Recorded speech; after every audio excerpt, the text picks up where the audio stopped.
Good morning बच्चों, मैं शशांक त्रिपाठी और स्वागत करता हूं आपके अपने चैनल मैथ सिंप्लीफाइड में। और आज हम डिस्कस करेंगे क्लास 10 का चैप्टर 11। चैप्टर का नाम आपको पीछे स्क्रीन पर दिख रहा है कि area related to the circles. अभी आज का जो चैप्टर है, सर्कल आपने पढ़ा पिछले चैप्टर में कि सर्कल में क्या क्या होता है, कैसी कैसी चीज़ें होती हैं, सब आपने पढ़ा।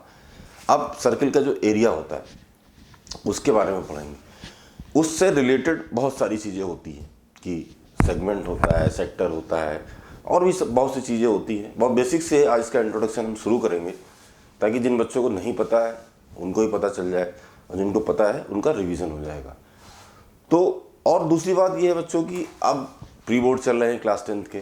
कुछ लोगों के पहला प्री बोर्ड हो गए, किसी का दूसरा प्री बोर्ड स्टार्ट होने को है 10-12 तारीख से। तो अब ये समय है अपनी प्रिपरेशन को कंक्लूड करने का कि जो भी आपने साल भर पढ़ा है, जितना भी पढ़ा है सभी सब्जेक्टों में, उसको कंक्लूड कैसे किया जाए।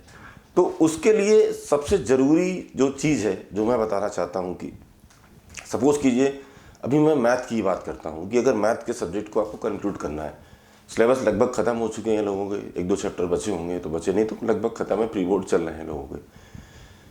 सबसे बड़ी चीज़ क्या है कि अब हर चैप्टर में, क्योंकि पूरी किताब एग्ज़ाम के दिन पे रिवाइज करना या एग्ज़ाम से पहले रिवाइज करना पॉसिबल नहीं है किसी के लिए, क्योंकि पूरी किताब एक साल भर के सिलेबस को देख के बनाई जाती है कि साल भर बच्चे को पढ़ना है। लेकिन एग्ज़ाम के दिनों में क्या होता है कि अगर आपको एग्ज़ाम देना है तो आप उसको बिल्कुल फाइनल करके जाते हैं, हाँ कि हाँ ये। तो उसमें क्या होता है कि हर चैप्टर में कुछ ना कुछ इंपॉर्टेंट क्वेश्चन होते हैं। सभी चैप्टर में पता है लोगों को क्या इंपॉर्टेंट है। तो सबसे पहला है, अगर मैथ्स में है तो चैप्टर वाइज आपको कॉन्सेप्ट क्लियर होने चाहिए। पहली बात कि जो भी कॉन्सेप्ट्स हैं, फार्मूले हैं, वो आपके पास सीट होनी चाहिए। इस चैप्टर में ये इंपॉर्टेंट कॉन्सेप्ट है, ये फार्मूले हैं इसके। उससे क्या होगा, आपको रिवाइज करने में, रिकॉल करने में फ़ायदा रहेगा। और दूसरी सबसे बड़ी बात है कि रिवीजन करने का सबसे अच्छा तरीका आज की डेट में यही है कि आप किसी भी क्वेश्चन बैंक को लीजिए, उस सवाल के, जीके पब्लिकेशन के, बहुत सारे क्वेश्चन बैंक मार्केट में आ रहे हैं, किसी एक को लीजिए जिसमें 5-10 साल के पेपर हों, उनको सॉल्व करिए। उससे आपको 2 चीज़ें पता चलेंगी कि जो एग्जामिनेशन हॉल में कौन सी चीज़ आपको कितनी देर में करनी है। टाइमिंग बहुत इंपॉर्टेंट है आपके लिए बोर्ड के एग्ज़ाम में। ये नहीं कि आप एक क्वेश्चन लिए 15-20 मिनट बैठे हुए हैं तो फिर आपका लॉस हो जाएगा। इसी के लिए आप जितने भी पिछले एग्ज़ाम के क्वेश्चन पेपर हैं उनका सेट लीजिए, पिछले 5 साल के, और उनको सॉल्व करिए और टाइमिंग के समय सॉल्व करिए और देखिए किस क्वेश्चन में आपको कितना टाइम लग रहा है, ताकि उससे भी आपको पता चलेगा कि आप कहाँ पर बिल्कुल फिट हैं और कहाँ पर आपको इम्प्रूवमेंट की ज़रूरत है। तो वो भी उस नज़रिए से भी इम्पॉर्टेंट है। तो सबसे बेहतरीन तरीका यही है कि सबसे पहले चैप्टर वाइज एक लिस्ट हो कि हाँ ये इसका इम्पॉर्टेंट कॉन्सेप्ट है, फार्मूले हैं। फार्मूले आपको याद होना चाहिए क्योंकि बिना फार्मूलों के आप मैथमेटिक्स नहीं लगा पाएंगे। और जो कॉन्सेप्ट्स हैं वो भी आपको लिस्ट होने चाहिए कि हाँ इस चैप्टर में ये कॉन्सेप्ट है, इस चैप्टर के ये फार्मूले हैं। उसके बाद एग्ज़ाम में क्वेश्चन अलग अलग कैटेगरी में आते हैं, कुछ मल्टीपल चॉइस में आते हैं, कुछ 1-2 नंबर के, कुछ 3, 4, 5 नंबर के, इस तरह से। तो उनको सॉल्व करने का तरीका भी आपको देखना है कि कैसे आप सॉल्व करते हैं।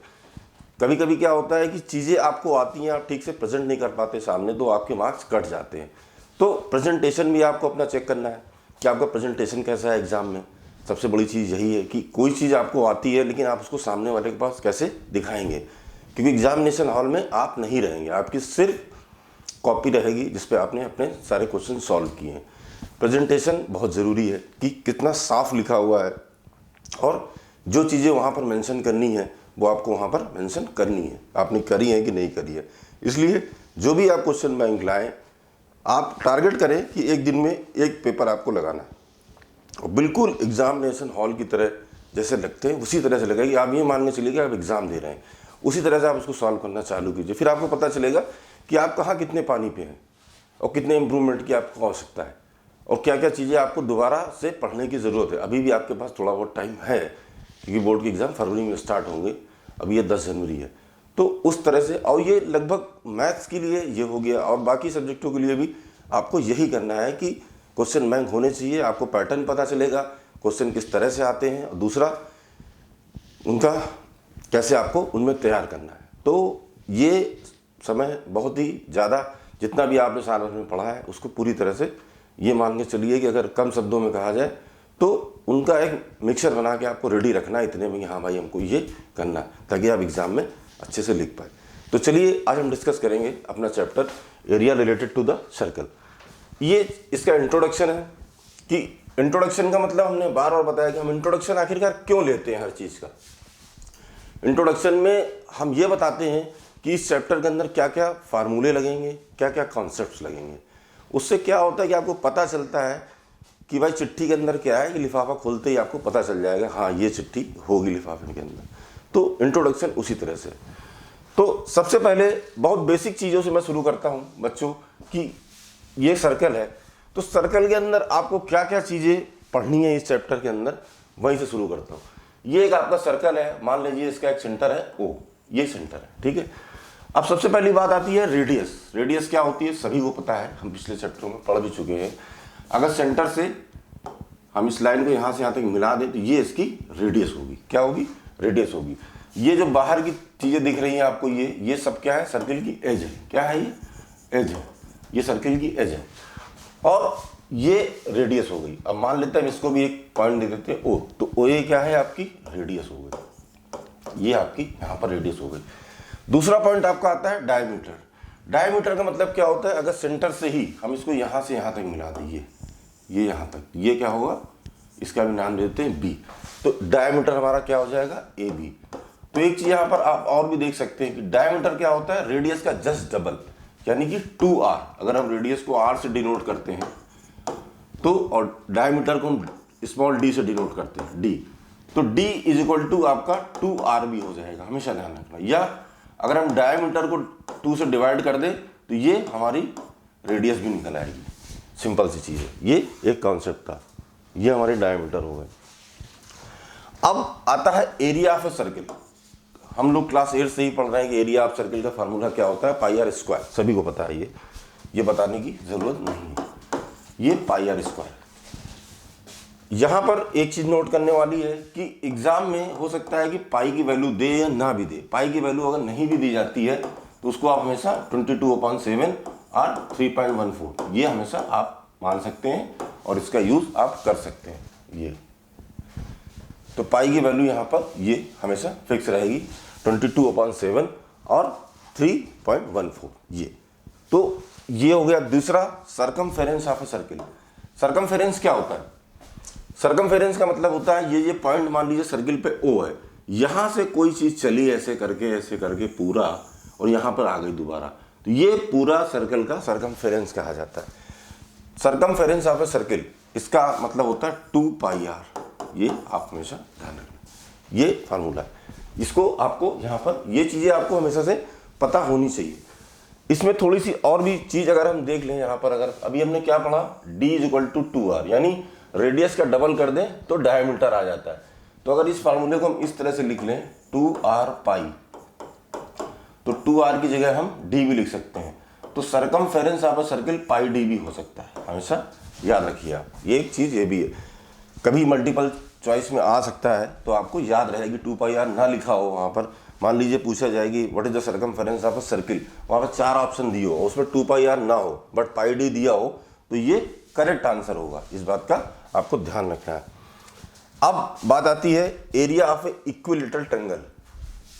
इक्विलेटरल ट्रायंगल सर्कल के अंदर हमेशा ध्यान रखना है, मतलब बच्चों में कंफ्यूजन होगी ये इक्विलेटरल ट्रायंगल यहाँ कहाँ से आ गया, क्योंकि सर्कल के अंदर सारी चीज़ें बनती हैं। अभी आप पीछे चैप्टर में पढ़ के आ चुके हैं, सर्कल चैप्टर हमारा कंप्लीट हो चुका है 10th का, जिसमें आपने सब कुछ पढ़ा। तो जो area of A equilateral triangle होगा उसका फार्मूला क्या होगा? √3/4a²। ए यहाँ पर क्या है? Side of A triangle. ये जो है ट्रायंगल की साइड है। चूंकि ट्रायंगल इक्विलेटरल है, इसकी सभी साइडें बराबर होंगी, ये इसके नाम से ही दिख रहा है। तो ये एक फार्मूला यहाँ पर ये है कि √3/4a², ये इसका फार्मूला है। अब आता है area of right angle triangle. देखिए राइट एंगल ट्रायंगल का मतलब सिंपल है, सबको पता है कि कोई एक एंगल उसका 90 डिग्री का होगा तभी वो राइट एंगल ट्रायंगल कहलाएगा।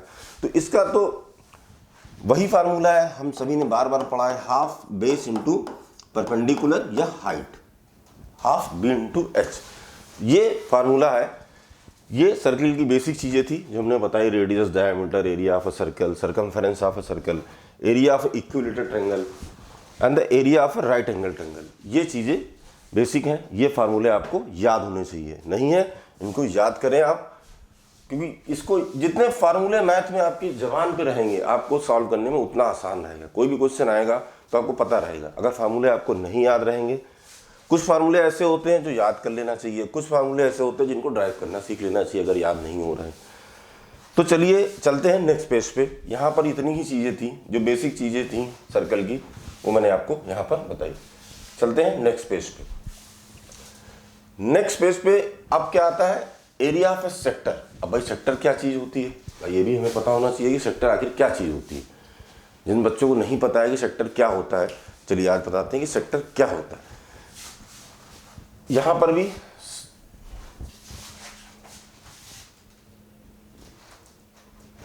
सेम चीज़ है। यहाँ पर हम एक सेंटर मान लेते हैं इसका ओ, ये क्या है ओ है। अब यहाँ पर क्या है, दो चीज़ें अभी आप पढ़ेंगे। इसका जो अगला पेज है वो है सेगमेंट का। एक होता है सेक्टर, एक होता है सेगमेंट। सेक्टर हमेशा रेडियस से बनता है, सेंटर से बनता है। जैसे ये है, मान लीजिए हम इसको डिवाइड ज्वाइन कर देते हैं। यहाँ पर ये देखिए ज्वाइन कर दिया हमने यहाँ पर इसको, ये ए है और ये बी है। एक सर्कल है, इसका सेंटर ओ था, मैंने इसको 2 पॉइंट ज्वाइन कर दिया। अब देखिए यहाँ पर आपको पता चल जाएगा। अब देखिए आपका सर्कल 2 पार्ट में बढ़ गया।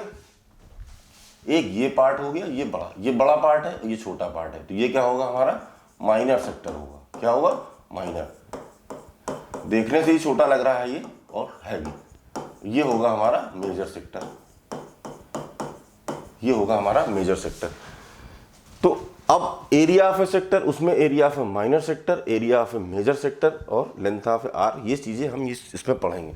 तो यहाँ से आपको एक चीज़ समझ में आ गई कि जैसे ही मैंने इसके सेंटर से इसको ज्वाइन किया, ये सर्कल हमारा 2 सेक्टर में बढ़ गया।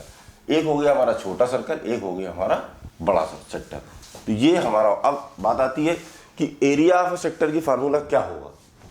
तो यहाँ पर आपको देखिए, जैसे ही आप ज्वाइन करेंगे यहाँ पर एक एंगल बनेगा।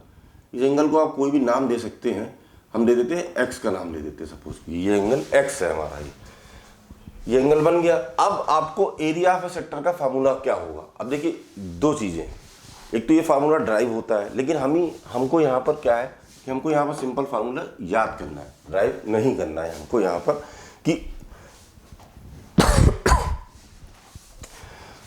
एक होगा पूरा एरिया ऑफ ए सेक्टर, यानी कि पूरा जो एरिया होगा, एक होगा माइनर सेक्टर का, एक होगा मेजर सेक्टर का, और बाकी चीज़ें ये होंगी। तो जो एरिया ऑफ ए सेक्टर हमारा यहाँ पर होगा वो बहुत सिंपल सी बात है। सर्किल का अगर आप निकालेंगे, यहाँ पर क्या है, ये आपको एंगल दिया हुआ है। अब ये एंगल पूरा कितने का होता है, अगर हम यहाँ से बात करें, ये पूरा एंगल कितने का होगा आपका 360 का। लेकिन हमें क्या करना है, ये हमें कितना पता है, ये एक्स एंगल पता है, पूरा तो हमें नहीं पता है। तो अगर हमें पूरा नहीं पता है तो एरिया ऑफ ए सेक्टर क्या होगा, एंगल जो भी है एंगल हमारा upon 360 degree into area of a circle. क्या है, एरिया ऑफ अ सर्कल क्या होता है, पाई आर स्क्वायर। ये हमको सबको पता है। तो एरिया ऑफ अ सेक्टर का फार्मूला ये होगा। अब हम आते हैं कि ये तो हो गया एरिया ऑफ ए सेक्टर, समझ गए ना, कि अगर हम सेक्टर को पूरे अगर पूछा जाए आपसे तो आप कैसे बांटोगे कि ये हमारा हो गया माइनर सेक्टर का फार्मूला। ये जो है ये माइनर सेक्टर का फार्मूला है हमारा कि x upon 360 degree into pi r square, circle का एरिया और प्लस इसको चूंकि माइनर का निकालना था तो हमने यहाँ निकाल लिया। अब अगर हमें मेजर का निकालना है, मेजर सेक्टर का निकालना है एरिया, तो उसके लिए हमें क्या करना होगा। अब आप देखिए ये एंगल कितना है, पूरा 360 है और ये कितना x है। तो अगर x की जगह यहाँ पर हमें क्या करना होगा, 360 माइनस x। अगर हम ये देखो ना, ये पूरा एंगल 360 है, ये x है, इससे अगर 360 से x निकाल दें तो हमें यही एंगल मिलेगा। तो ये हो जाएगा हमारा इंटू 360 और ये सेम रहेगा पाई आर स्क्वायर, इसमें कोई चेंज नहीं है। ये हमारा मेजर सेक्टर का एरिया होगा, ये हमारा जो है माइनर सेक्टर का एरिया है। हो गई, यहाँ तक कोई समस्या नहीं, केवल फार्मूला है यहाँ पर। ये एंगल होगा जो भी दिया होगा आपको अपॉन 360 इंटू जो रेडियस होगी उससे आप इसका एरिया निकाल पाएंगे। यहाँ पर है, अगर मेजर सेक्टर का पूछेगा तो यहाँ से माइनस करके आप यहाँ से निकाल पाएंगे। अब आते हैं हम लोग इसकी दूसरी वाली बात की कि यहाँ पर जो लेंथ ऑफ आर्क है, ये लेंथ ऑफ आर्क का मतलब क्या है कि अगर हम यहाँ पर एक पॉइंट और कोई दे दें आपको, ये तो ये जो पूरी बनेगी हमारी ACB, ये जो आर्क बनेगी तुम्हारी, यहाँ से लेके यहाँ तक ये आर्क बनती है। तो ये बोला कि length of arc of minor sector. इसी तरह से ऊपर जाएंगे, मान लो यहाँ पर हमको डी पॉइंट दे देते हैं, तो ए डी बी ये हमारी बनेगी मेजर सेक्टर की। तो ये कितनी बने, ये हमारी क्या होगी, जो भी लेंथ ऑफ ये आर्क है ये क्या है ए सी बी, और ये क्या होगी हमारी ए डी बी। ये ध्यान रखने वाली बात है आपको यहाँ पर से। तो length of arc of minor sector आपको निकालना है, तो इसका भी हमारा यहाँ पर फार्मूला है। तो इसके लिए बहुत ही सिंपल है कि जो यहाँ पे था x/360 ये बिल्कुल एज इट इज रहेगा इंटू 2πr, और यहाँ पर वही सेम बदल जाएगा। जो यहाँ माइनर के लिए निकाला था यहाँ पर हम लोग मेजर के लिए निकालेंगे। तो मेजर के लिए निकालने के लिए सेम चीज़ वही करेंगे जो हमने ऊपर किया है, यूज़ किया है। यहाँ पर ये 360 माइनस x/360 इंटू 2πr, ये आपका हो गया हमारे पास। ये फार्मूले हो गए इसका, और ये फार्मूला हो गया इसका। तो एरिया ऑफ ए सेक्टर दो भाग में डिवाइड होगा, एक माइनर सेक्टर और मेजर सेक्टर, और हमेशा ये रेडियस से बनेगा। ये ध्यान रखना, आप सेगमेंट पढ़ोगे तो आप समझ जाओगे कि रेडियस से मैं क्यों बोल रहा हूँ। तो ये इसका फार्मूला ये होगा, एंगल दिया होगा आपको यहाँ पर जो भी है x/360, इसमें मेजर में ये x को माइनस कर देंगे पूरे एंगल से, तो वो हो जाएगा πr²। अगर आर्क की लेंथ पूछता है तो उसके लिए ये फार्मूला है आपको। यहाँ पर इंपॉर्टेंट चीज़ है कि आपको एंगल यहाँ पर दिया होगा, ये सबसे इंपॉर्टेंट चीज़ यहाँ पर है। अब ये चार चीज़ें यहाँ पर हो गई आपको कि लेंथ निकालना है, length of arc minor sector की, तो इस फार्मूले से निकलेगी। मेजर सेक्टर से निकालना है तो इस फार्मूले से निकलेगी। फार्मूले में कोई भी चेंज नहीं है। अब हम चलते हैं अपने लास्ट पोर्शन की तरफ कि जो सेगमेंट है। देखिए सेगमेंट क्या होता है भाई, अगर सेगमेंट की बात करें, देखिए अब थोड़ी सी आप यहाँ पर कंस्ट्रक्शन करते हैं। मान लीजिए हमने यहाँ पर एक ये बना दिया, कॉर्ड बना दिया, इसकी नाम रख दिया हमने ए और बी। ये कॉर्ड हमने खींच दी। अब आप देख सकते हो कि आपका सर्किल अभी तक वहाँ पिछले पेज पे हमने क्या पढ़ा, ये सेंट रेडियस से होता है। सेक्टर जो होते हैं ये रेडियस से डिवाइड होते हैं। यहाँ से देखिए खींचा था तो ये माइनर सेक्टर बना था, ये मेजर बना था। लेकिन जब हम सेगमेंट में आते हैं तो ये कॉर्ड से डिवाइड होते हैं। जब हमने ए बी एक कॉर्ड खींची यहाँ पर, तो आप देख सकते हो ये आपका क्या होगा, मेजर सेगमेंट हो गया। बड़ा है, दूर से दिख रहा है, ये आपका हो गया मेजर सेगमेंट, और ये आपका हो गया माइनर सेगमेंट। यहां से ये चीजें आपको निकल के आ गई। अब जहां पर हर सर्कल का एक सेंटर होता है, ये थोड़ी कंस्ट्रक्शन और करता हूं मैं, इसको ऐड कर देता हूं, यहां से जोड़ देता हूं। ये देखिए जोड़ दिया, इसका पॉइंट ए बन गया। अब आप देख सकते हो ट्रायंगल भी बन गया आपको।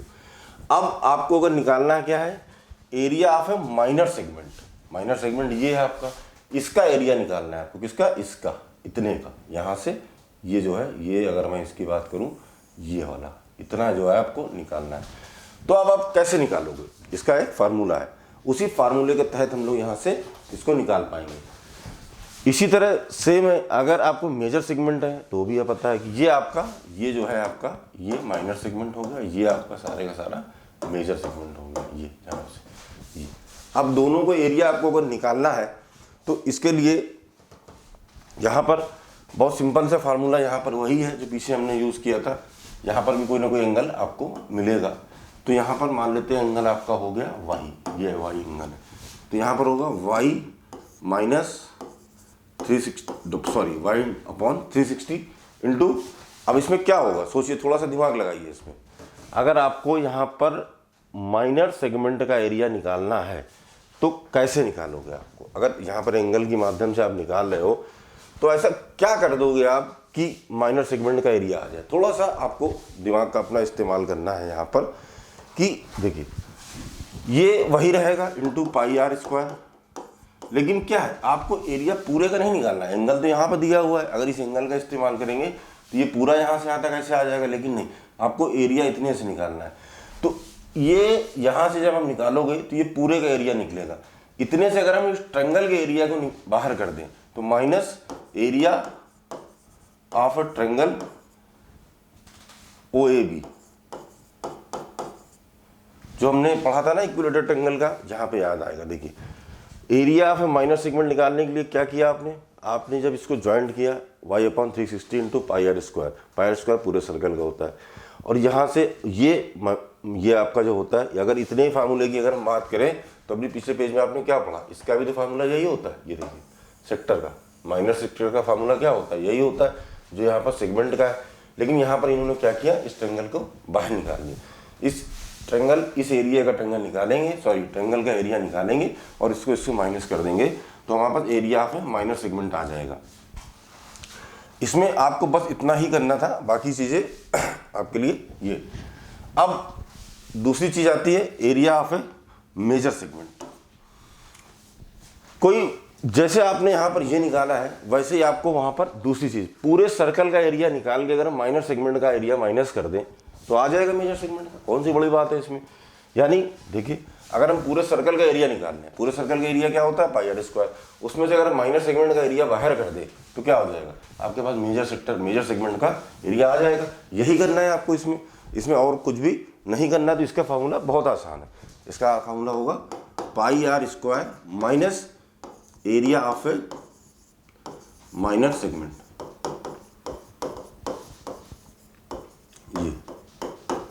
ये हो गया सिंपल, समझ गए। देखिए दोबारा बता देता हूं आपको।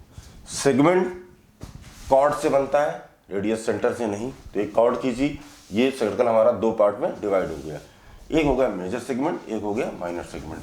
अगर अब आपको निकालना है area of a minor segment तो आपने इसको कंस्ट्रक्शन किया, जोड़ दिया, एक ट्रायंगल बन गया आपके सामने। यहाँ पर कोई एंगल आपको दिया होगा, फार्मूला होगा y/360 into pi r², angle का नाम y है। और उससे हम ट्रायंगल का जो एरिया है उसको माइनस कर देंगे। जब ट्रायंगल का एरिया हम पूरा का पूरा माइनस कर देंगे तो उससे हमारा क्या होगा कि ये निकल के माइनर सेगमेंट का आ जाएगा। अब बात आती है मेजर सेगमेंट की। तो ये पूरे का पूरा सर्कल है, सर्कल का एरिया क्या होता है पाई r²। अगर हमें रेडियस पता है, हमने पूरे सर्कल का एरिया निकाल लिया, उसके बाद हमने माइनर सेगमेंट इससे माइनस कर दिया। अगर इतना हिस्सा हम इससे निकाल दें तो ये मेजर बच जाएगा, वही हमने किया, इसको माइनस कर दिया तो यहाँ से ये निकल गया। इस चैप्टर में इतने ही लगभग कॉन्सेप्ट्स हैं, फार्मूले हैं जो मैंने हम लोगों ने सारे यहाँ डिस्कस कर लिए। अब इस चैप्टर की एक्सरसाइज डिस्कस करने का समय, वो अगले वीडियो में हम लोग करेंगे। ये वीडियो सिर्फ इंट्रोडक्शन और कॉन्सेप्ट के लिए बना था जो हमने यहाँ पर डिस्कस कर लिया है। तो इसको आपको अकेले नहीं समझना है, अपने क्लासमेट के साथ शेयर करना है और सबको बताना है ताकि ज़्यादा से ज़्यादा लोग इसका फ़ायदा उठा सकें। और जैसे मैंने पहले भी कहा था बात शुरू करने से पहले, वीडियो क्लास शुरू करने से पहले, कि अब कंक्लूजन का समय है। अब अपनी प्रिपरेशन को आपको पूरी तरह से कंक्लूड करना है, इसलिए कमर कस लीजिए और ज़्यादा से ज़्यादा मेहनत अब आपको क्वेश्चन पेपर सॉल्व करने में लगानी है। जितने भी सब्जेक्ट हैं आपके 5-6 जितने भी हैं, सभी सब्जेक्टों पर आपको सिर्फ एक ही फोकस रखना है कि प्रेजेंटेशन कैसा होता है। जो भी आपने पढ़ लिया, तैयारी कर ली, अब आप जा रहे हैं उस तैयारी को प्रेजेंट करने के लिए। तो सिंपल तरीका मैंने फिर दोबारा रिपीट कर रहा हूँ, पेपर लीजिए, कोई भी सब्जेक्ट का क्वेश्चन पेपर उठाइए और उसी तरह करिए। सोच लीजिए कि आप बोर्ड एग्जाम में बैठे हुए हैं, तो आपको बहुत ही आसानी होगी और आप जल्दी इम्प्रूव, जो भी कमियां निकल के आएंगी उसको करने के बाद आप उस पर इम्प्रूव कर सकते हैं। Thank you and bye bye, take care.